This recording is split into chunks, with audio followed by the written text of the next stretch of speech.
how I deal with it. I mostly pick out my areas and am vigilant about things. I usually don't have to deal with off-leash dogs. If I do have to deal with an off-leash dog, I deal with the dog, not the owner. I don't usually bother yelling at the owner. If you're the kind of person who likes getting into it with owners and wants to push it, then this may not be the thing for you. If I get out of the car at a park and I see some person who's like throwing a ball for their dog and they've got no sense of awareness and their dog is not paying any attention, or the dog like doesn't really fetch well, or sees my dog and starts to come over to it, I just leave or I go somewhere else. I'm not having it out. My dog doesn't need that crap. I don't need that crap. I don't need to get in a yelling match with somebody, so I just leave. So if you're the kind of person who wants to get into it with them, then this is not going to be the most applicable series of advice for you. So mostly I avoid other dogs. If I can't avoid other dogs, I can use my spray shield in the other dog's face, which is citronella and is harmless, to stop the dog. I usually have a collar or harness or something that I can grab onto, and I physically restrain my dog behind me while I deal with the other dog. I have definitely booted dogs. Booted dogs like in the face, like kick them gently. Sometimes I will do it as I run away, like I'll hold my dog on one side and run and boot the dog off on the other side, or hit it with a bag or something.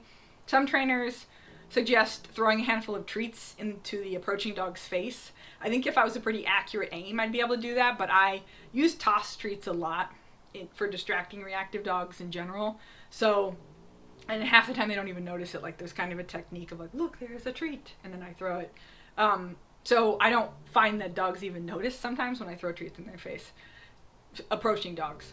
Sometimes yelling sit or something at a dog will do something. Most of the time, the owner is either yelling for their dog to come, so there's no point in me being like, call your dog, because they're already calling their dog and their dog won't come. Or the owner doesn't care and is like forcing this interaction. If I want to sort of be passive aggressive with the other owner, I'll talk to my dog about what's going on in a way that's addressed to my dog. So I'll be like, oh gosh, you're being so good considering that dog just won't stop barking at you. Or I know that dog wants to see you, but you don't want to see him. I do that kind of thing. But and maybe it's just my situation with me being alone frequently with the dog, I don't like getting into it, especially not with dudes. So I just generally ignore them. I really ignore them. Even if they start talking to me, I'm focused on my dog and I just do my thing. People might think you are rude. Oh well. So that's something I'm willing to risk. Which brings me to another thing. When you're working with your dog and you're doing this sort of high stress thing and having to go out in the world and interact with people in ways that may not go well, I really recommend you doing some stuff to chill yourself out.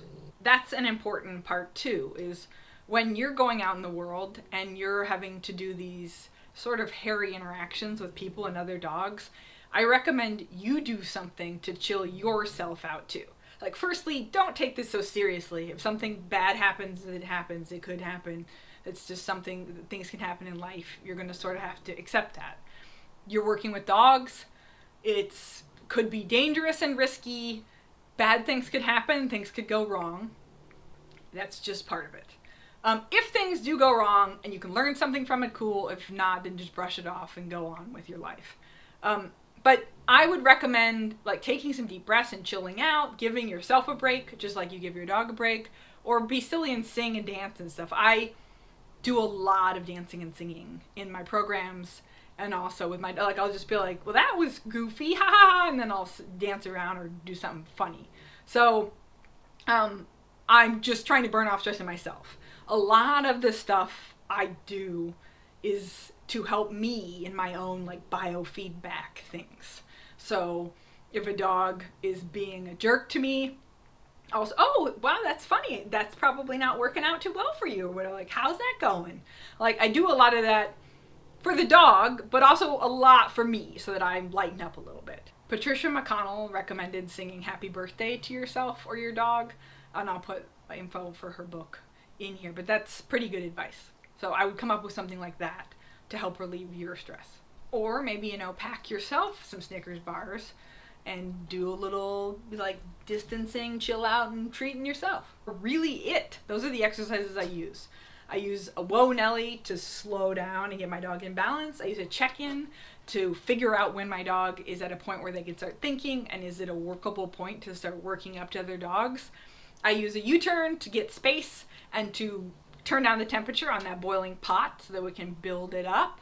And then I use an emergency sit stay off trail so that we don't have a hairy situation when a dog or something passes that I know we can't handle. With those exercises, that's like all of it. You can just keep going.